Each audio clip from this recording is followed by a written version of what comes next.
రాయలసీమకు నీటి వరం. కర్నూలులో రోడ్డు ప్రమాదం, 8 మృతి. నారీ శక్తి బిల్లు ప్రవేశం, జిల్లా కలెక్టర్ ఆదేశాలు. ఆ డెంటింగ్ సెంటర్ ప్రారంభం. కర్నూలులో టాపర్గా ఎడిదరాణి. వైశాలి రమేష్ బాబు విజయం. కర్నూలులో క్షతగాత్రుల పరామర్శ. పిఠాపురంలో అన్న క్యాంటీన్ ప్రారంభం. తమిళనాడులో నిరసనలు ఉధృతం. కర్నూలులో స్పోర్ట్స్ హాస్టల్ డిమాండ్. భద్రాచలంలో హుండీ లెక్కింపు పూర్తయింది. నంగల్ పోలీస్ స్టేషన్ పరిధిలో అరెస్ట్. నంద్యాలలో సాగునీటి సమావేశం. కర్నూలులో క్షతగాత్రుల పరామర్శ. గోమతం వీరరాఘవన్ కలయిక. టవర్ సర్కిల్ వద్ద రామచందర్ నష్టం. రాయలసీమ లిఫ్ట్ ఇరిగేషన్ ప్రాజెక్టు కరువుసీమకు వరం లాంటిదని వైఎస్ఆర్సీపీ నేతలు అన్నారు. గుండ్రేవుల రిజర్వాయర్ పనులను తక్షణమే చేపట్టాలని వారు డిమాండ్ చేశారు.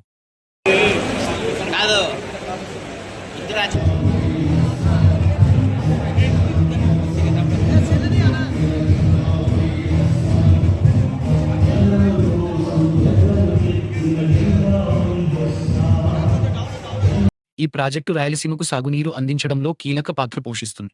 వైఎస్ఆర్సీపీ నాయకులు ఈ ప్రాజెక్టు త్వరగా పూర్తవుతుందని ఆశిస్తున్నారు. కర్నూలు జిల్లా చిలకలడోన్ వద్ద జరిగిన రోడ్డు ప్రమాదంలో 8 మంది మృతి చెందడంపై ఆంధ్రప్రదేశ్ ముఖ్యమంత్రి చంద్రబాబు నాయుడు తీవ్ర దిగ్భ్రాంతి వ్యక్తం చేశారు. పొలెరో వాహనం లారీని ఢీకొన్న ఈ ప్రమాదంలో కర్ణాటకకు చెందిన భక్తులు మంత్రాలయం దర్శనానికి వస్తుండగా తెల్లవారుజామున 3:30 గంటలకు ఈ దుర్ఘటన చోటు చేసుకుంది. ఘటనా స్థలంలోనే 8 మంది మరణించారు. గాయపడిన 10 మందికి స్థానిక ఆసుపత్రిలో చికిత్స అందిస్తున్నారు.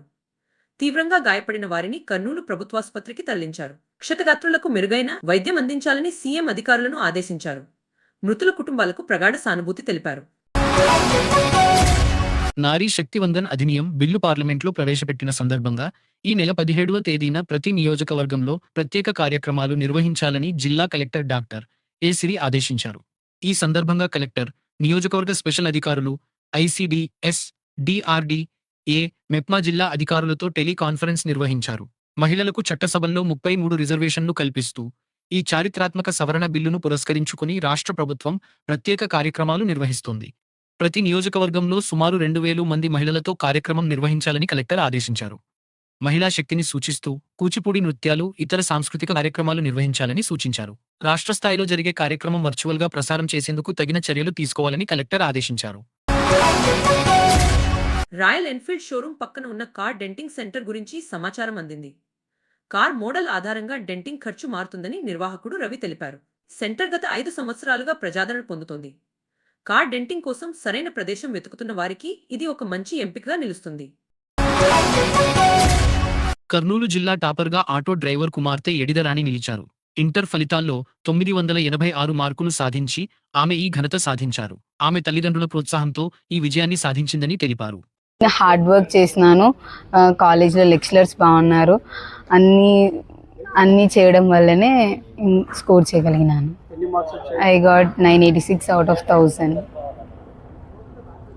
Thank you. ఈ విజయం ఆటో డ్రైవర్ కుటుంబానికి గర్వకారణం. రాణి మాట్లాడుతూ తల్లిదండ్రుల సహకారం మరియు అధ్యాపకుల ప్రోత్సాహం వల్ల ఈ ఫలితాలు సాధించానని చెప్పారు. చెస్ పోటీలలో వైశాలి రమేష్ బాబు గారు విజేతగా నిలిచారు. ఈ విజయంతో ఆమె భారతదేశానికి గర్వకారణంగా నిలిచారు. ఆమె ప్రతిభను గుర్తించి ప్రోత్సహించాల్సిన అవసరం ఉందని క్రీడా వర్గాలు అభిప్రాయపడుతున్నాయి. ప్రతిభావంతులైన క్రీడాకారులకు ప్రభుత్వ సహాయం అవసరం. వీరిని ప్రోత్సహించడం ద్వారా భారతదేశం అంతర్జాతీయ స్థాయిలో మరింత ముందుకు సాగలదు. వైశాలి రమేష్ బాబు గారికి అభినందనలు తెలియజేస్తూ ఈ విజయం భారతదేశానికి గర్వకారణంగా నిలిచింది. కర్నూలు ప్రభుత్వ ఆసుపత్రిలో చికిత్స పొందుతున్న క్షతగాత్రులను కలెక్టర్ డాక్టర్ ఏ సిరి పరామర్శించారు. 8 మంది మృతి చెందినట్లు సమాచారం. మెరుగైన వైద్య సేవలు అందించాలని ఆదేశించారు.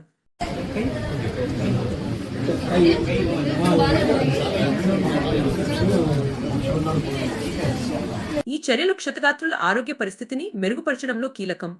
పరిస్థితి విషమంగా ఉన్న వారిని తరలించి చికిత్స అందిస్తున్నారు. పిఠాపురం నియోజకవర్గం యు కొత్తపల్లిలో అన్న క్యాంటీన్ ప్రారంభించారు. పేదలకు కడుపు నిండా అన్నం పెట్టడమే ప్రభుత్వ లక్ష్యం. ఈ కార్యక్రమంలో పలువురు ప్రముఖులు పాల్గొన్నారు. రోజు దాదాపు 2 లక్షల మంది అన్నా క్యాంటీన్లో భోజనం చేస్తున్నారు. ఇప్పుడు మరో 62 వీటికి యాడ్ అవుతుంది. ఇది ఒక ఈ క్యాంటీన్ ప్రారంభం పేదలకు ఆహార భద్రత కల్పిస్తుంది. ఫార్మా ఉద్యోగులు, విద్యార్థులకు ఉపయోగపడుతుంది. ఇలాంటి కార్యక్రమాలు ప్రజల ఆదరణ పొందుతున్నాయి. తమిళనాడులో డిలిమిటేషన్పై నిరసనలు ఉధృతమవుతున్నాయి. భారతీయ జనతా పార్టీ విధానాలు తమిళ ప్రజల హక్కులను దెబ్బతీస్తున్నాయని ఆరోపణలు ఉన్నాయి. ఈ నేపథ్యంలో నిరసనకారులు చట్ట ప్రతినిధులు దహనం చేశారు.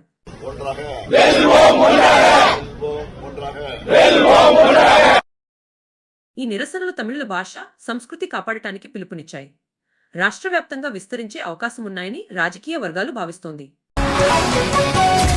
కర్నూలులో సాయి స్పోర్ట్స్ హాస్టల్ కొనసాగించాలని క్రీడా సంఘం డిమాండ్ చేసింది. గురువారం కర్నూలు అవుట్డోర్ స్టేడియం ఎదుట పోస్ట్ కార్డు ఉద్యమం నిర్వహించారు. హాస్టల్ను తిరుపతికి తరలించకుండా కర్నూలులోనే ఉంచాలని కోరుతున్నారు. స్పోర్ట్స్ హాస్టల్, సాయి హాస్టల్ కేంద్ర ప్రభుత్వంచే నిర్వహించబడిన హాస్టల్ని తిరుపతికి షిఫ్ట్ చేయాలని ఒక గవర్నమెంట్ అమెండ్మెంట్ రాసుకుంది. సో ఈ యొక్క అమెండ్మెంట్ ఈ డిమాండ్ క్రీడాకారులకు మద్దతు అందించడంలో కీలకంగా ఉంది. క్రీడా సంఘాలు ఈ అంశంపై మరింత కృషి చేయాలని కోరుకుంటున్నాయి. భద్రాచలం రామయ్య చిత్రకూట మండపంలో హుండీ లెక్కింపు పూర్తయింది. మొత్తం 56 కోట్ల రూపాయలు, 71 గ్రాముల బంగారం, 280 కిలోల వెండి లభించాయి. సింగపూర్, మలేసియా డాలర్ నోట్లు కూడా ఉన్నాయి.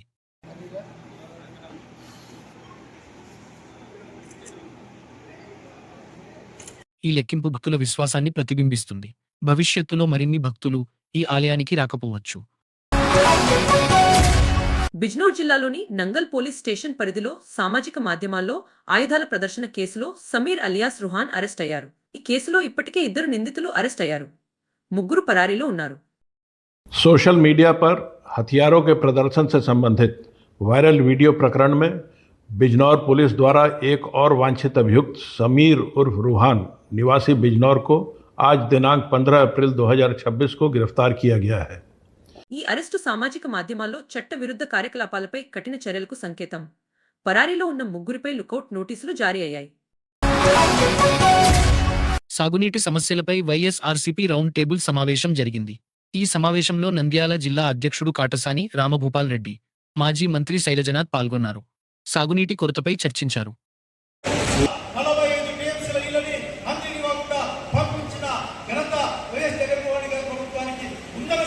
ఈ సమావేశం సాగునీటి సమస్యలపై ప్రభుత్వంపై ఒత్తిడి తీసుకురావడంలో ముఖ్యమైంది. తదుపరి చర్యలుగా ప్రభుత్వానికి విజ్ఞప్తి చేయాలని నిర్ణయించారు.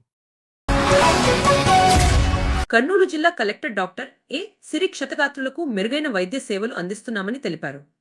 బుధవారం కర్నూలు ప్రభుత్వ ఆసుపత్రిలో చికిత్స పొందుతున్నామని తెలిపారు. ఇప్పటి వరకు 8 మంది మృతి చెందినట్లు చెప్పారు. తెలుస్తుంది. మిగతా 4 ఇంజరీస్ జరిగినాయండి, బట్ దే ఆర్ స్టేబుల్. ఈ 2 తప్ప మిగతా 4 బాగానే ఉన్నారు. ఇంకో 4 కూడా షిఫ్ట్ అవుతున్నారు. Will be monitoring closely. దీంట్లో ఏంటంటే చనిపోయిన వాళ్ళలో 2 జెంట్స్, 5 అడల్ట్ ఫిమేల్స్ ఉన్నారు. ఇంకొక అమ్మాయి. ఈ ఘటన వల్ల క్షతగాత్రులకు మెరుగైన వైద్య సేవలు అందించడానికి చర్యలు తీసుకుంటున్నారు. పరిస్థితి విషమంగా ఉన్న వారిని తరలించి చికిత్స అందిస్తున్నారు. గోమతం వీరరాఘవన్ గిరిజాతో 30 ఏళ్ల తర్వాత కలయిక జరిగింది. నాగర్కోయిల్లో పర్యటనలో భాగంగా ఒక నాయకుడు గిరిజాను కలుసుకున్నారు. ఈ సందర్భంగా ఆమె విద్య, సేవా కార్యక్రమాలు, సంస్కృతి అభివృద్ధిపై కృషి గురించి తెలుసుకున్నారు. 15 स्कूल शुरू की हिंदू विद्यालय. इस पूरे क्षेत्र में शिक्षा गरीब बच्चों को देती. ఈ కలయిక విద్య, సంస్కృతి అభివృద్ధికి ప్రాధాన్యతను చూపిస్తుంది. భవిష్యత్తులో యువతతో మరింత చర్చలు జరగవచ్చు.